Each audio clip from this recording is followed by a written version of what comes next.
신약성경 빌립보서 2장 25절 말씀부터 30절 말씀입니다. 함께 읽겠습니다.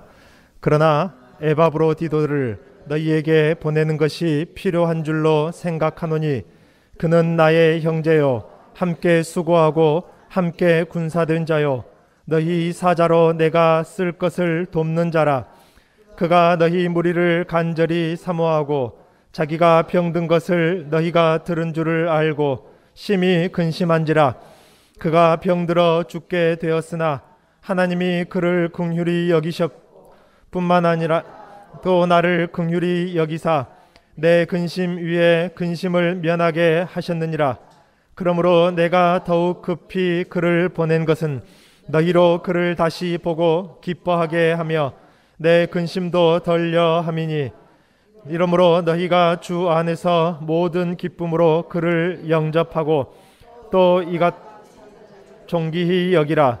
그가 그리스도의 일을 위하여 죽기에 이르러도 자기 목숨을 돌보지 아니한 것은 나를 섬기는 너희 일에 부족함을 채우려 함이니라. 아멘. 우리 좌우에 인사하실까요? 우리 샬롬 하시고 인사하겠습니다. 샬롬, 샬롬, 샬롬. 이전 시간에는 바울과 디모데를 보았습니다. 바울과 디모데의 관계를 통해서 교회와 목회자와의 관계, 그리고 교회의 질서와 우리들의 정체성, 성도들의 정체성에 대해서 살펴보는 시간이었습니다. 오늘은 이 바울이 디모데와 함께 소개하는 에바브로디도라는 사람을 만나볼 시간입니다. 에바브로디도, 이름이 좀 어렵기도 하고 좀 길기도 한데요, 이 에바브로디도는 우리가 참 묵상해 볼 만한 사람이 아닌가 생각이 됩니다. 에바브로디도에 대한 이야기를 우리가 나눌 때에 편안한 마음으로 들으시되, 에바브로디도가 어떤 사람인지, 우리가 사람과 사람을 대할 때에 낯선 사람에게서는 그 사람의 감정과 느낌과 생각을 다 느낄 수 없지만은 아는 사람을 대할 때는 그 사람에 대한 느낌이란 게 있어요. 그것을 마음속에 그려가면서 에바브로디도에 대해서 한번 집중을 해보십시오. 그리고 이 에바브로디도라는 사람이 여러분의 인격 가운데 자연스럽게 스며들 수 있는 귀한 시간이 될 수 있기를 바랍니다. 오늘 이 시간을 통해서 우리 중에 누가 이와 같은 사람이 있는지, 우리 교회도 에바브로디도 같은 사람이 있는 것 같아요. 참 감사할 일입니다. 혹은 내가 에바브로디도와 같은 사람이 되고 있는지 생각해보는 시간 되시기를 바랍니다. 먼저는 에바브로디도는 우리가 읽은 25절 말씀을 보니 바울의 형제요 함께 수고한 자요 함께 군사된 자요 교인들의 사자라, 그렇게 바울은 소개합니다.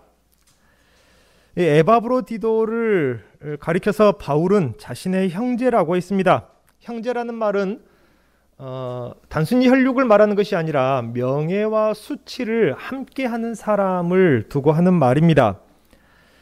잘 나가고 잘하고 좋은 일을 하고 유명세를 탈 때만 편이 되는 것이 아니라, 형제라는 것은 이 잘못할 때에도, 매우 곤란한 지경에 있을 때에도, 다른 모든 이들이 등을 돌리더라도 그의 편이 되어주고 그를 이해해주는 사람이 바로 형제라는 의미입니다.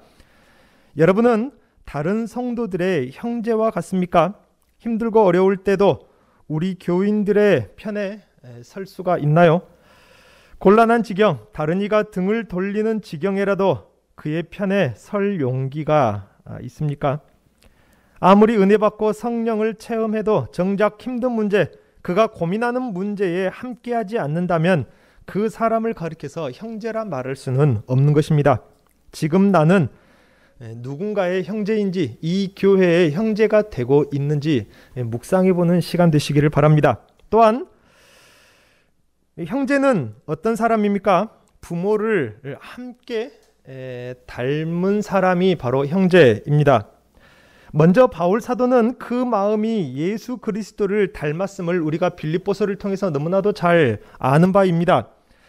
빌레몬서에서도 바울에 대해서도 소개를 하는데요. 빌레몬서에 등장하는 바울 사도의 모습은 어떤 모습입니까? 로마 감옥에 있습니다. 정말로 환경이 좋지 못한 초라한 감옥 안에서 노인이 되어버린 바울 사도였습니다.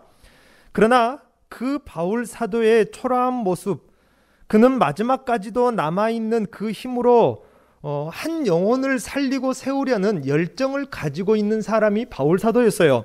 누굽니까? 빌레몬서에는 오네시모라는 사람이 나오는데요. 그 오네시모를 교회 앞에 세워주고 교회 앞에 그가 온전해질 수 있도록 그를 소개합니다. 그런데 이 오네시모라는 사람은 노예였습니다. 노예일 뿐만 아니라 그는 도둑이었어요. 당시에 노예는 집안의 한 가구 중에 움직일 수 있는 가구라 그렇게 해서 가구로 취급을 당할 만큼 아주 천한 사람이었고, 그뿐만 아니라 주인의 물건에 손을 대는 도둑이었습니다. 당연히 죽어 마땅한 사람임에도 불구하고 오네시모가 변화가 되었다. 그래서 그는 나에게 소중한 사람이다 하고 오네시모를 어떻게 해서든지 교회 앞에 세워주려고 하는 그 영혼을 향한 열정을 빌레몬서에서는 볼 수가 있습니다. 바울은 그런 사람이었는데 바울이 어떻게 그런 사람이 될 수 있습니까? 그는 그의 사랑이, 그의 마음이 그리스도 예수를 닮았기 때문에 그것이 가능한 것입니다. 오늘 본문에도 에바브로디도가 바울의 형제라는 것은 바울과 함께 그리스도를 닮았다는 것입니다. 에바브로디도 역시 바울처럼 그리스도의 사랑과 열정과 그 마음이 닮았다는 것이죠. 왜냐하면 바울 사도에게도 그리고 에바브로디도에게도 바로 그리스도의 심장이 있기 때문입니다. 이미 빌립보서에서도 앞에서도 1장에서도 바울 사도가 자신을 소개할 때에 자신이 얼마나 교회를 사랑하는지, 자기에게는 그리스도의 심장이 있고 그리스도의 심장으로 사랑한다, 그렇게 고백하는 바가 있죠. 함께 예수의 피가 흐르기 때문입니다. 우리 모두는 에바브로디도처럼 그리스도를 닮은 예수의 한 피가 흐르는 형제가 되기를 우리가 힘써야 할 것입니다. 또한 에바브로디도는 바울과 함께 수고한 자라 했습니다. 에바브로디도가 바울과 함께 수고했다고 했는데 지금 바울이 있는 곳이 어딘가요? 이 빌립보서 편지를 쓰고 있는 곳은 감옥 아닙니다. 그곳은 영광의 자리가 아니죠. 편안하고 안락을 취할 수 있는 곳이 아닙니다. 아무리 가택연금 상태라고 해도 감옥은 감옥입니다. 로마에서 아무나 감옥에 가둡니까? 더더군다나 바울은 로마 시민권을 가지고 있는데 그가 로마의 중재에 해당되기 때문에 감옥 안에 갇혀 있는 것입니다. 이러한 바울의 수고에 함께 하고 있다는 것입니다. 에바브로디도의 수고라는 것은 이러한 수고입니다. 일 조금 거들어주고 생색낼 만한 그런 수고가 아니라 말입니다. 그가 처한 환경에서 온 마음을 그가 하는 일에 같이 쏟아서 하는 수고를 말합니다. 이럴 때에 우리는 에바브로디도와 같은 성도가 될 수 있는 것입니다. 또한 에바브로디도는 바울과 함께 군사된 자라 그렇게 바울은 소개합니다. 바울 사도가 감옥 안에 있다는 것 그 자체만으로 이미 영적으로 전쟁 중이라는 것입니다. 이 복음 때문에 들어가게 된 감옥에서 여전히 복음을 전하는 바울에게는 수많은 영적 전쟁이 있었습니다. 이 감옥 안에서뿐만이 아니죠. 지난 수십 년의 생활 동안에 바울은 그야말로 영적 전쟁이었습니다. 사탄 마귀가 파견한 유대인들과 로마 군사들로 인해서 얼마나 많은 핍박이 있었습니까? 이 빌립보서에서도 바울이 소개하기를 차라리 내가 빨리 죽어서 그리스도께 가는 편이 훨씬 낫다 할 만큼 그의 인생에는 물론 비록 그가 예수를 알기 전에는 그리스도와 교회를 핍박하는 자였지만은 그가 변화된 이후에는 죽을 뻔한 매를 수십 번 맞고 죽을 뻔한 위험을 수십 번 겪었던 정말로 고난의 연속이었습니다. 영적 전쟁이었다 그 말입니다. 에바브로디도는 이 전쟁을 함께 싸운 자입니다. 나는 우리 교회 전체의 전쟁을 함께 싸우고 있는 사람인지, 그러므로 오늘 이 에바브로디도를 통해서 우리가 한번 우리 자신을 비춰볼 필요가 있습니다. 교회는 문화센터가 아닙니다. 사회복지단체가 아니라 말 그대로 이 지상에 있는 교회는 전투교회라 영적 전쟁을 하는 교회인 것입니다. 그러므로 우리가 성도가 될 때에 하나님의 은혜와 복을 갈구하는 심정으로도 물론 나옵니다. 그 말이 틀렸단 말이 아니라 은혜와 복을 갈구하는 심정으로 나오지만은 우리가 기본적으로 가지고 있어야 될 정체성이 무엇입니까? 나는 영적 전쟁을 싸우는 군사라. 이것은 우리가 천국 갈 때까지 가지고 있어야 되는데, 이 에바브로디도는 바울 사도가 싸우고 있는, 얼마나 그리스도가 죽고 나서 그리고 교회를 세우시고 승천하시고 나서 이제 교회가 이 땅에 예수 그리스도의 말씀처럼 세상 끝까지 교회가 세워지고 있는 과정 중에서 얼마나 사탄 마귀의 그 영적 전쟁이 심각했습니까? 복음의 불모지, 하나님의 나라가 세워지지 않는 그 영역에서는 최초의 복음이 들어갈 때, 깃발이 꽂아질 때에 정말로 마귀와의 영적 전쟁이 아주 컸어요. 그래서 복음의 불모지에 처음 복음이 들어갈 때는 성령의 역사가 더 컸습니다. 특히 사도행전에서 알 수 있는데요. 그리고 그곳에 하나님의 나라 교회의 깃발이 꽂아지면은 더 이상 성령의 역사가 없다는 말이 아니라 성령의 역사에 대한 기록이 더 이상은 없습니다. 그리고 또다시 다른 곳에 또 깃발을 꽂아야 될 때, 고지를 점령해야 될 때 가면 또 다시 처음에 성령의 역사가 막 나타나고, 그렇게 해서 우리 한국 초대교회에도 복음의 불모지였던 이 땅에 복음이 들어올 때에도 얼마나 많은 성령의 역사가 있었습니까? 말 그대로 영적 전쟁입니다. 우리 교회도 이 땅에 세워진 것이, 이 한평 지역에 이 학교면에 세워진 것이 이 영적 전쟁을 싸우기 위함입니다. 영적 전쟁은 그야말로 다양한 측면의 싸움입니다. 젊은 세대들에게는 무엇보다도 문화와의 싸움이 될 것이고, 우리들에게는 복음 전도에 대한 싸움이 될 것인데, 이 영적 전쟁에 에바브로디도처럼 우리가 함께 군사된 자가 되어야 하는 것입니다. 우리 교회는 분명 영적 전쟁을 싸우고 있으니, 전쟁을 함께 싸운다는 말은 함께 싸우되 죽을 각오가 되어 있는가를 말하는 것입니다. 제가 아는 어떤 가정에서는 크고 작은 전쟁이 있어요. 어떤 여집사님은 정말로 믿음으로 살려고 하고 그 자녀도 믿음으로 키우려고 하는데, 그 남편은 좀 뜨뜻미지근한 그런 신앙이란 말입니다. 그래서 자녀들의 입을 통해서 하나님의 살아계심이 고백이 되고 찬송이 나오면은 그 남편은 그게 못마땅한 거예요. 좀 적당히 좀 하지, 너무 광신도를 만드는 거 아니냐 하는데, 여러분, 신앙생활은 적당히 하는 것이 아닙니다. 세상 사람들은 종교가 사람을 위해서 있는 것이 아니냐 그렇게 말합니다. 여러분 생각도 그렇습니까? 종교가 사람을 위해서 있는 것입니까? 그것이 아니라 그 말입니다. 우리가 생각을 깊이 하고 완전히 생각을 바꿔야 되는 것입니다. 그렇지 않으면은 선앙당 앞에서 비나이다 헌금 드리듯이 정한수나 뭐 조금 드리고 자식 잘 되고 남편 잘 되고, 그런 신앙하고 이 기독교의 신앙이 구별이 안 된다 그 말입니다. 분명 다른 것입니다.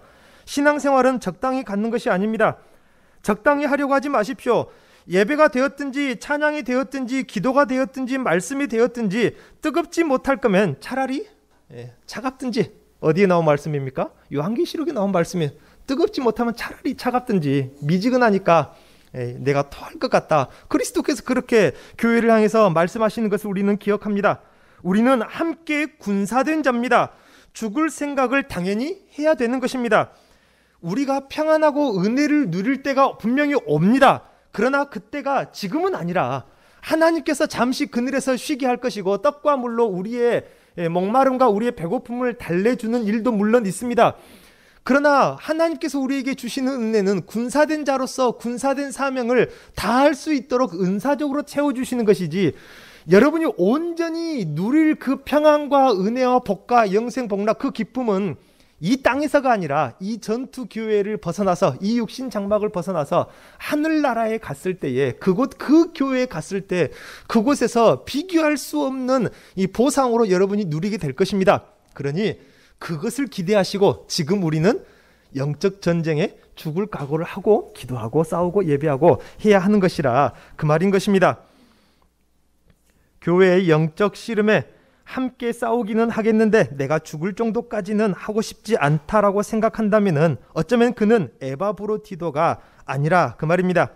함께 싸우다 죽겠다는 심령이 바로 함께 군사된 사람인데, 에바브로디도에 대해서 아직 다 소개를 하지 못했지만은 참 우리가 본받기 어려운 사람입니다. 그러나 이것은 그가 인격 수양을 잘해서가 아니라 에바브로디도는 복음 안에서 그리스도를 만났고 성령으로 충만했기 때문에 그가 이러한 변화된 인격을 가지고 있는 것입니다. 그래서 우리도 기도를 해야 되는 것입니다. 기도하기 전에 먼저 내가 어떤 롤 모델을 흡수하고 본받아야 될지 알아야 되기 때문에 에바브로디도에 대해서 우리가 알아가는 것입니다. 또한 에바브로디도는 빌립보 교회 성도들에게 있어서 바울 사도와 같은 존재였습니다. 신앙생활에는 두 부류로 구별이 됩니다. 여러 가지 차원에서 물론 구별이 됩니다만은 신앙적으로 다른 사람에게 의지와 도움을 주는 존재가 있고, 또 어떤 부류는 누군가의 권면과 사정사정함이 있어야 겨우 신앙생활을 하는 그런 사람도 있습니다. 어느 한쪽이 잘됐다 잘못됐다를 말하는 것이 아니라 신앙생활은 그렇게 성장해 가는 것입니다. 우리 아이들을 보니까 어릴 때는 심지어는 숨 쉬는 것도 고개를 바로 해줘야 숨을 쉬는, 이 아이는 진짜 숨 쉬는 것마저도 부모가 도와줘야 숨을 쉬구나 하는 그런 단계이다가 이 아이가 커서 부모가 없을 때는 동생들을 챙기고 도와주는 엄마 역할하는 그렇게 성장을 하더라고요. 신앙생활도 마찬가지입니다. 처음에는 누군가의 도움을 받아야만 제발 씻어라, 제발 좀 먹어라, 제발 양치질 좀 해라, 제발 공부 좀 해라, 사정을 해야 겨우 해주는 척하는 그런 단계가 있고, 또 어떤 단계는 도와주는, 남에게 도움이 되고 힘이 되고 또 도와주는 그런 신앙생활을 하는 부류가 있다, 그 말입니다. 나는 이 중에 어디에 속합니까? 만약에 내가 영적으로 다른 사람에게 힘이 되어줄 수 있는 존재라면, 또 누군가가 내 도움과 권면을 필요로 하는 사람이 있다면, 내가 그런 존재라면 오늘 본문의 에바브로디도와 같은 사람인 것입니다. 교회는 이런 사람들에 의해서 세워져 갑니다. 그리고 우리의 신앙생활의 방향은 이런 이들이 되어가는 것이 우리 신앙생활의 올바른 방향인 것입니다. 더불어 행복한 숲과 같은 교회에 대해서 제가 초기에 말씀을 나눈 바가 있는데요. 더불어 행복한 숲과 같은 교회는 이런 교회의 성도가 모두가 되어가는 것입니다. 그렇기 위해서는 중요한 것이 있습니다. 먼저는 나 자신부터 말씀대로 바로 설 수 있어야 하는 것입니다. 교회의 방향과 나의 신앙의 방향이 일치되기를 먼저 힘써야 되는 것입니다. 나의 신앙이 먼저 바로 설 수 있기를 힘써야 하는 것입니다. 나의 신앙이 바로 섰다면 그것은 절반 정도 성공한 것입니다. 이제 남은 절반은 다른 믿음이 연약한 사람들을 세워줄 수 있는 그런 신앙생활을 하는 것이죠. 크게 둘째로 에바브로디도는 자식을 둔 어머니처럼 교인을 사랑하는 성도입니다. 26절에 이런 말씀이 있습니다. 그가 너희 무리를 간절히 사모하고 자기가 병든 것을 너희가 들은 줄 알고 심히 근심하였다. 에바브로디도에 대해서 그렇게 이야기를 합니다. 오늘 본문에 보니 에바브로디도는 심한 중병에 걸렸음을 알 수 있는데요. 바울이 있는 감옥과 빌립보 교회를 오가는 힘들고 어려운 여정 때문일 수도 있고, 바울과 함께 바울을 위해서 수고한 것 때문에 여하튼 그는 아주 심한 병에 걸렸습니다. 그 병은 매우 심각하였음을 오늘 본문을 통해 짐작할 수 있습니다. 죽게 될 정도였다고 했는데요. 자연 치유가 불가능할 정도로 매우 심각했습니다. 그런데 이 소식을 누가 알았느냐? 빌립보 교회 성도들이 에바브로디도가 죽을 정도로 병에 걸렸다는 것을 알게 되었어요. 이에 에바브로디도는 자기 때문에 노심초사할 성도들을 생각하니 근심했다라고 바울 사도가 이야기를 합니다. 이런 이야기를 왜 합니까? 일전에 우리 장로님께서 아프실 때에 딱 이 같은 상황이었어요. 우리 모든 성도들이 얼마나 근심 걱정했는지 제가 그것 한 사람 한 사람 근심 걱정하는, 입만 열면 우리 장로님 그 이야기 하시더라고요. 장로님도 병문안을 가보면은 성도들이 걱정할까봐 딱 이 에바브로디도 같은 이 상황이 있음을 제가 보았습니다. 여기 에바브로디도가 근심했다라는, 이 근심하다라는 단어가 사용된 곳이 성경이 있는데 예수께서 근심하셨다라는 그곳에만 사용된 단어입니다. 무슨 말입니까? 에바브로디도가 성도들에게 대하여서 근심한 것은 그만큼 심각한 근심이었는데 예수님이 근심한 것만큼 깊고 큰 근심을 하였다는 것입니다. 무엇 때문입니까? 성도들이 자기 때문에 걱정할까 봐서 근심했다는데 그 근심이 아주 컸다 그 말입니다. 드라마에 가끔 나오죠. 어머니는 자기가 죽을 병에 걸렸다고 동네방네 온 식구들에게 소문내지 않고 어떻게 합니까? 오히려 남편에게, 자식들에게 자기가 죽음이 임박했다는 것을 알리지 않습니다. 그런 드라마가 많이 나오지 않습니까? 보통 아침 드라마에 그런 드라마가 많이 나오더라고요. 아들, 딸들이 걱정할까 봐 병을 숨기죠. 그리고 죽음이 임박했을 때에 더 이상 감출 수 없는 지경이 되어서야 밝혀지는 드라마 스토리 말입니다. 그 어머니는, 그 드라마 속 어머니는 왜 숨겼을까요? 왜 그렇게 바보 같은 행동을 했을까요? 그만큼 자식들에게, 가족에게, 남편에게 깊은 애정을 가지고 있기 때문이죠. 자기의 죽음의 문제보다 더 깊은 애정이 있을 때에 그러는 것입니다. 오늘 본문의 에바브로디도가 그러더라고요. 성도들에게 이렇게 깊은 애정을 가지고 있었습니다. 이것은 마치 십자가의 죽음을 앞에 둔 예수님께서 제자들을 향해서 가지고 있는 애정과 같은 애정을 에바브로디도가 가지고 있기 때문에 자기가 병에 걸려 죽게 되었다는 소식 때문에 성도들이 노심초사할 것이 오히려 그것이 걱정된다. 자기 몸이 걱정된 것이 아니라 오히려 그것이 걱정되었다. 바울 사도가 그렇게 말하고 있습니다. 우리는 여기서 에바브로디도의 이 애정이 어떤 애정인지를 한번 느껴보시고 자연스럽게 그것이 나에게 흡수되어야 그것이 내 안에서부터 기도로 나오는 것입니다. 우리 서로를 향해서 아까 장로님 기도하신 것처럼 서로를 향해서 그렇게 사랑과 애정을 가질 수 있도록 기도해야 하는 것입니다. 26절에 심히 근심할 만큼 깊고 염려해 줄 수 있는 사랑을 서로를 향해 가져야 할 것입니다. 그리고 에바브로디도에 대해서 우리가 한 가지 중요한 것을 더 보아야 할 것이 뭐가 있냐면요. 에바브로디도는 그가 성도들만을 사랑한 것이 아니라 교회의 성도들도 그를 사랑하는 성도들의 애정과 사랑을 받는 사람이었습니다. 28절에 이런 말씀이 있습니다. 그러므로 내가 더욱 급히 그를 보낸 것은 너희로 그를 다시 보고 기뻐하게 함이며 내 근심도 덜리함이라. 빌립보 교인들도 에바브로디도를 매우 사랑하였음을 알 수 있는 한 구절입니다. 여기서 고민해 봐야 될 문제는 에바브로디도처럼 나도 다른 성도의 사랑을 받고 있느냐인 것입니다. 우리가 사랑을 하십시오라는 말은 많이 강조해서 익히 우리가 잘 아는 교훈인데 사랑을 받는 사람도 되어야 하는 것입니다. 무슨 말입니까? 물론 나를 사랑하지 않는 그 사람도 문제가 있겠지만은 사랑받지 못하는 나에게도 사실 문제가 있다 그 말인 것이죠. 나는 사랑받는 사람입니까? 물론 모두에게는 아닐지라도 사랑받는 존재이냐 그 말입니다. 우리는 사랑하지 않는 다른 사람을 비판하기보다도 왜 나는 사랑을 받지 못하는가 한 번쯤은 나 자신에 대해서도 생각을 해볼 필요가 있는 것입니다. 여러분 오늘 이 말씀 속에서 나 자신을 에바브로디도에 한번 비춰보십시오. 에바브로디도에게는 있는데 나에게는 결핍된 부분이 있기 때문입니다. 그것이 무엇입니까? 내가 예수를 닮지 못하는 성품은 무엇입니까? 어쩌면 그것 때문에 나는 에바브로디도처럼 다른 성도들의 사랑을 받는 존재, 다른 성도들이 기뻐하는 존재가 되지 못하는 것일 수 있습니다. 사랑하는 성도님 여러분, 에바브로디도를 본받게 되기를 기도하십시오.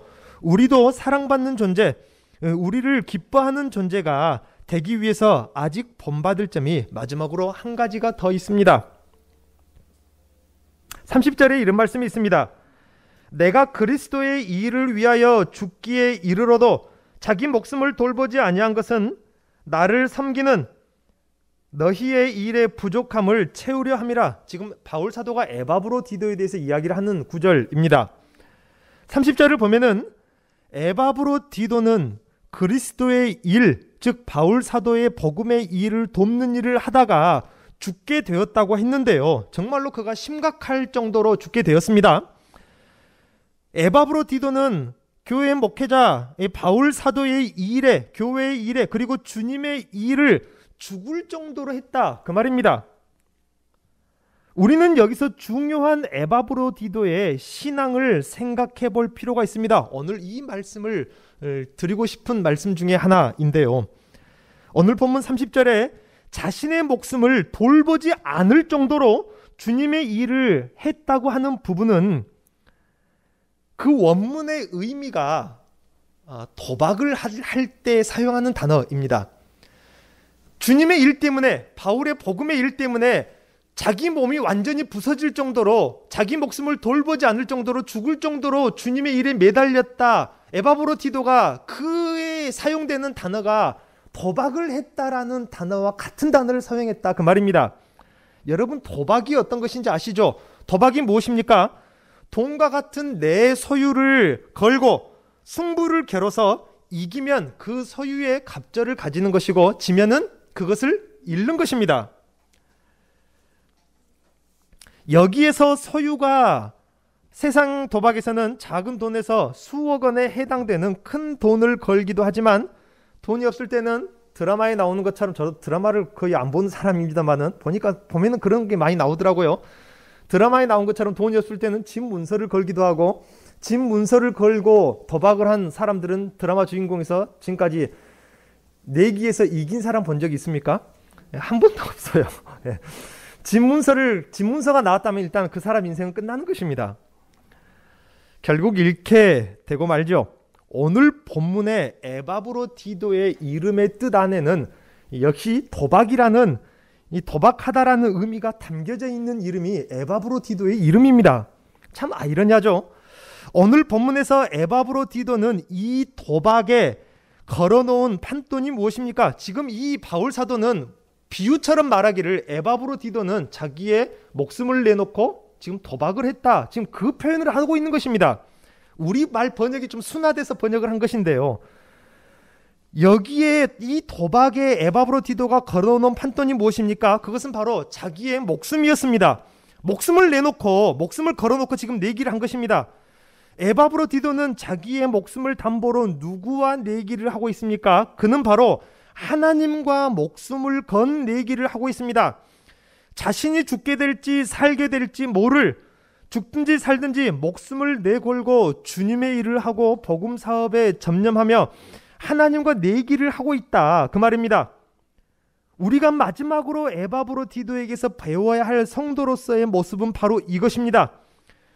여러분, 인생을 살 만큼 많이 살아온 지난 날을 되돌아보십시오. 우리가 신앙생활을 하면서 때로는 에바브로디도처럼 우리의 목숨을 내걸고 오로지 주님의 일에 매달리면서 하나님과 내기를 할 때도 여러분 오지 않습니까? 한 번쯤은 그런 일이 온다, 그 말입니다. 내 목숨을 내놓고 하나님과 내기를 하듯이 내가 나의 모든 삶과 내 모든 소유, 때로는 내 가족을 주님 앞에 내어놓고 내가 하나님을 선택할 때에 과연 하나님은 나를 회복시키시는지, 무너지게 내버려 두시는지 하나님과 내기를 할 때가 올 수가 있고요, 또 해볼 필요가 있습니다. 이것은 죽음을 각오로 복을 받아내겠다는 것을 말하는 것이 아닙니다. 에바브로디도처럼 우리가 신앙생활을 하면서 죽음을 각오하는 심정으로, 삶과 모든 소유를 내려놓는 심정으로 오로지 주님의 일에 전념할 때가 온다, 그 말입니다. 하나님을 선택할 필요가 있다는 것입니다. 이러한 우리들의 선택에 중요한 전제가 있습니다.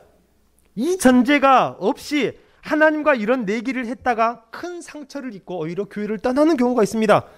그냥 막무가내로 하나님께 내 모든 것을 내려놓고 내기를 하는 것이 아니라, 겨루기를 하는 것이 아니라 이 전제가 있어야 하는 것입니다. 잘 들어보십시오.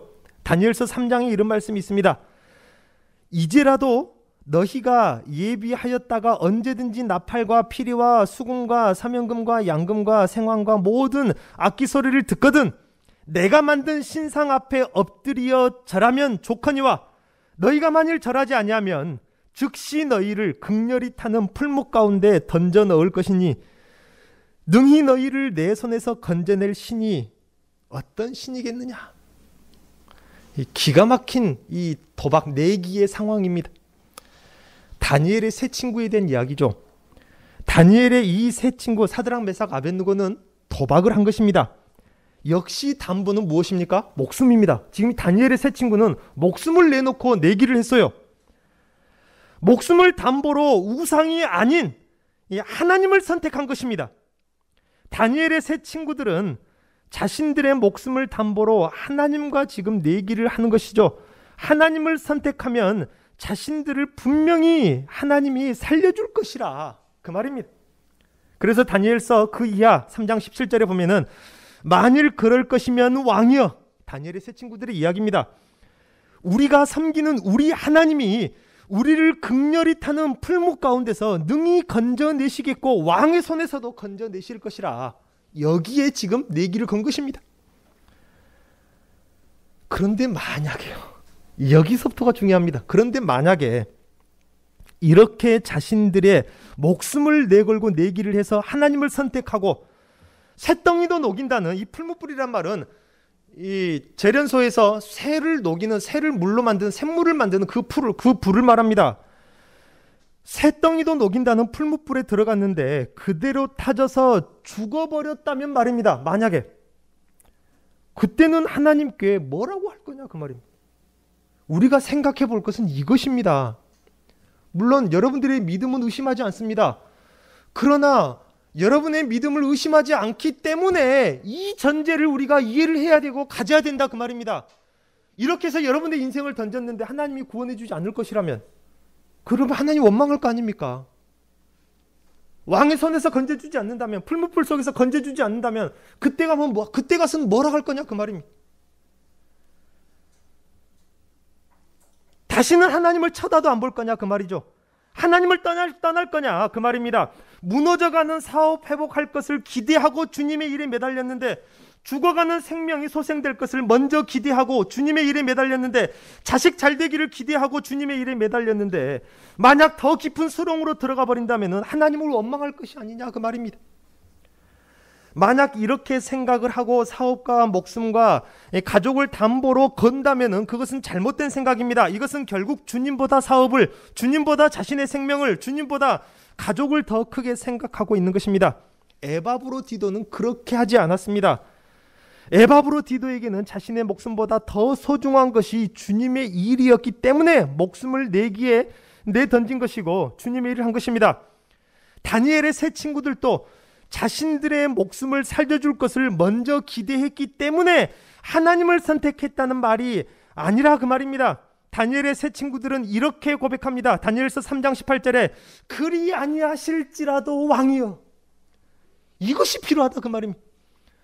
우리 하나님은, 우리가 목숨을 내놓고 내기를 해봅시다. 하나님은 우리를 건져주실 것입니다. 풀무불에서도 당신의 손에서도 건져주실 것입니다. 그러나 그리 아니하실지라도 왕이야. 우리가 왕의 신들을 섬기지도 아니하고 왕의 세우신 금신상에게 절하지도 아니할 줄을 아옵소서. 이것이 필요하다 그 말입니다. 자식 잘 되라고, 생명 달라고, 사업 일으켜달라고 주님의 일을 열심히 하는 것이 아니라 목숨보다도 더 소중한 것이, 사업보다, 자식보다 더 소중한 것이 바로 하나님이라는 것입니다. 하나님이 가장 소중하기에 30절 말씀에 그가 그리스도의 일을 위하여 죽기에 이르러도 자기의 목숨을 돌보지 아니한 자가 바로 에바브로디도라. 그러므로 그리 아니하실지라도라는 이 전제가 있을 때에, 그때에라야 우리는 우리 하나님과 내기를, 물론 하나님과 내기를 한다는 것이 좀 어불성설이지만은 하나님과 그때에는 내기를 해볼 만하다 그 말입니다. 하나님이 나를 살려주시는지 그렇지 않는지 말입니다. 에바브로디도는 이 내기에서 어떻게 되었습니까? 27절 말씀에 하나님이 그를 긍휼히 여기셨고 그 근심을 면하게 하셨다. 죽을 수밖에 없었던 그가 하나님의 기적을 통해서 살게 된 것입니다. 주님의 일에 매달렸더니 말입니다.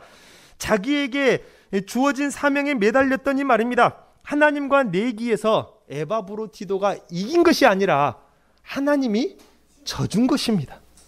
자식들하고 놀다 보면 그러죠. 저도 이 아이 이제 공놀이도 한 번씩 하는데 일부러 공을 안 맞고 골에 넣어주기도 하고 져준 것이라 그 말입니다. 사랑하는 선생님 여러분, 여러분의 인생에 분명 극한의 순간이 올 때가 있습니다.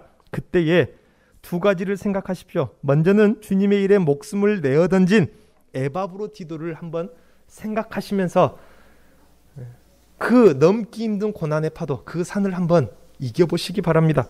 그리고 또한 둘째는 그리 아니하실지라도라는, 그렇게 우상에게 절하지 않겠다는 다니엘의 세 친구들의 고백을 한번 생각해 보십시오. 오늘 말씀을 맺습니다. 우리가 존귀히 여길 자들이 있습니다. 그들은 바로 이와 같은 자들입니다. 29절 말씀에 이러므로 너희가 주 안에서 모든 기쁨으로 그를 영접하고 또 이와 같은 자들을 존귀히 여기라. 사랑하는 선생님 여러분, 어떤 사람을 여러분은 존귀한 사람으로 여기고 그를 섬깁니까? 그를 대접합니까? 물질적으로 나에게 막강한 영향력을 미치는 사람입니까? 나에게 엄청난 인맥이 되어주는 사람입니까? 나의 큰 후원자가 되어줄 사람입니까? 성경은 말합니다. 이러므로 너희가 주 안에서 모든 기쁨으로 그를 영접하고 또 이와 같은 자들을 존귀히 여기라. 디모데와 같은 사람들을, 에바브로디도와 같은 사람들을 존귀히 여기라고 했습니다. 인재라는 말이 있습니다. 재능이 있다. 저 사람은 쓸모가 있는 사람이라. 세상에서 말하는 인재는 학벌이 좋고 재력이 있는 사람을 두고 인재라고 하는 것입니다. 그러나 교회의 일꾼들, 교회의 인재는 차원이 다릅니다. 이와 같은 사람들이 교회에서는, 하나님 앞에서는 인재인 것입니다. 이런 사람들을 존귀히 여길 줄 아는 우리들의 시각을 가지고 있어야 한다, 그 말입니다. 어떤 교회는요, 왕년에 우리나라 총리가 되었다고 해서, 물론 목회자도 아닙니다, 그 사람을 주일 난입 오전 예배 시간에 그를 세워서 그의 말씀 한번 듣자고, 하나님의 말씀을 듣는 시간에 강단을 그들에게 내어줘서 그를 이렇게 존귀하게 대하는, 교회는 그런 사람들을 존귀하게 대하는 것이 아니라 이와 같은 자들을 존귀하게 대하는 것입니다. 왕년에는 가난한 사람이었는데 IMF 때 어찌 물을 잘 탔든지 자원 쪽에 일하는 분이 그때 한참 철값이 오를 때, 그때 그 고물상을 하시는 분이 억대 부자가 돼버렸어요. 그래서 그전에는 교회에서 거들떠도 안 보던 사람이 갑자기 부자가 되니까 교회에서 오셨습니까? 그게 아니라 그 말입니다. 우리 자신들의 생각부터 바꿔야 돼요. 높은 사람, 정치하는 사람, 돈 많은 사람, 인맥 있는 사람이 오면은 어서 오십시오.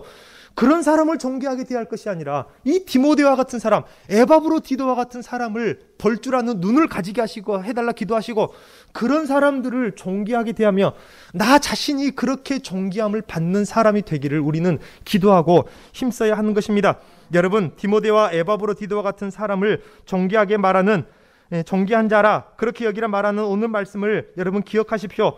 다른 말로 하면은 내가 존귀히 여김을 받는 자가 되려면은 디모데와 같은 성도, 에바브로디도와 같은 성도가 되어야 한다는 것입니다. 우리 모두 이렇게 존귀한 자가 되기 위해서 이 한 주간은, 지난 주간은 디모데를, 이 한 주간은 에바브로디도를 가만히 묵상해 보시고 그의 인격이 여러분의 인격 속에 스펀지처럼 자연스럽게 흡수되기를 바랍니다. 기도하겠습니다.